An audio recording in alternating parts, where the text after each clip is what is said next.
So I got them right here. Put them on the table. Humphrey Bogart died in 1957, but his bank account kept growing. When lawyers opened his will, they found something Hollywood had never seen before. The tough guy from Casablanca had secretly built a fortune worth $50 million in today's money.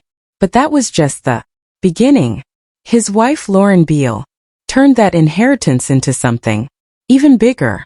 By the time she died, her estate had grown to over $26 million. Their son Stephen now controls a business empire that still makes hundreds of thousands every year. How did a chain-smoking actor become richer, dead than alive? Humphrey Bogart entered the world on Christmas Day 1899, right in the center of New York City's high society. His father, Belmont DeForest Bogart, was a well-known surgeon whose position opened doors throughout Manhattan's Upper West Side. His mother, Maud Humphrey, was a celebrated magazine illustrator whose work appeared on the covers of major publications. She was not only a leading commercial artist of her time but also a strong supporter of women's right to vote, something that carried great social risk. Their home was filled with signs of privilege, from Belmont's impressive medical library to Ma's fashionable art. For their only son, it was a childhood surrounded by wealth and influence, though the glamour often hid much more complicated truths. Behind the polished image of the family, Dr. Bogart carried a hidden burden. After a horse-drawn ambulance crushed his leg not long after he finished medical school, he was prescribed morphine for the pain.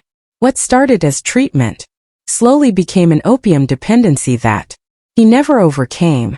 Outwardly, he was still a respected doctor treating the city's elite, but privately the addiction wore down his health, his finances, and his family life. By the time he died in 1934, he had left $10,000 in debt and $35,000 in unpaid fees. Humphrey grew up in a world where appearances mattered more than honesty, and this shadow followed him through his youth. His mother, Maud, was the one who often carried the household. At her peak, she earned as much as $50,000 a year, which today would equal more than $1.5 million. Her work included painting ads for everything from baby food to soap, and she even used Humphrey as a model when he was still a child. But she was also deeply committed to the women's suffrage movement, organizing rallies and standing in front of crowds, demanding the right to vote. At home, however, affection was scarce. Humphrey and his two younger sisters, Frances and Catherine, were raised in a house where their mother insisted they call her Ma rather than mother. Humphrey would later say that a kiss in their family was such a rare thing that it became an event. The Bogarts' lifestyle reflected their status. Their Upper West Side apartment was surrounded by Central Park and some of the most exclusive schools in the country. Summers were spent on a 56-acre estate on Canandaigua Lake where croquet, boating, and tennis filled the days. On the surface, the children had everything, but the emotional distance at home left Humphrey feeling out of place compared to the warmth and ease many of his future Hollywood peers remembered from their childhoods. His education was chosen to fit the life his parents imagined for him. At Trinity School, founded in 1709, the goal was to shape boys into future leaders of Ivy League colleges and elite social clubs. But Bogart never fit in. He was withdrawn, more interested in fishing and chess than in schoolwork, and disliked the formal expectations placed on him. His classmates teased him for his stiff clothing and for his fancy name, while at home his mother discouraged him from showing feelings. His parents then enrolled him in Phillips Academy in Andover, Massachusetts, which had a reputation for producing America's power brokers. They hoped he would go on to Yale and eventually become a doctor. Instead, his rebellious streak took over. He failed 4 out of 6 classes, and stories spread of wild behavior, including one claimed that he threw a headmaster or a groundskeeper into the school pond. Others said it was his smoking and drinking that did him in. Whatever the reason, by the spring of 1918 he was expelled, leaving his parents disappointed in his dreams of a medical career finished. At 18, with few options left, Bogart enlisted in the U.S. Naval Reserve. The armistice ending World War I came just 16 days later, but he was assigned to the USS Leviathan, one of the world's largest troop ships.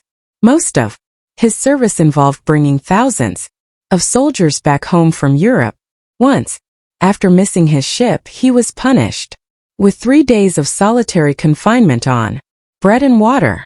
Despite these moments, his records described him as above average in proficiency and superior in obedience, and he was honorably discharged as a petty officer second as on June 18, 1919.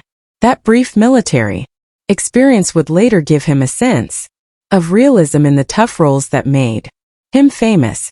His trademark scar and slight lisp became part of his identity, though the story behind them was never clear. Studio publicity once claimed he had been wounded in a naval battle, but the truth was that he had joined after combat had ended. Another version said a prisoner he was guarding struck him across the mouth with handcuffs during an escape attempt. Still others claimed it happened in childhood, possibly from a wooden splinter when he was 12. His Navy medical records noted several injuries but made no mention of the scar. The mystery only added to his tough wounded image on screen. When he returned to New York after leaving the Navy, he was directionless. His mother openly complained that he had no ambition and no career path. He tried working for the National Biscuit Company and later at a Wall Street brokerage, but he quickly lost interest.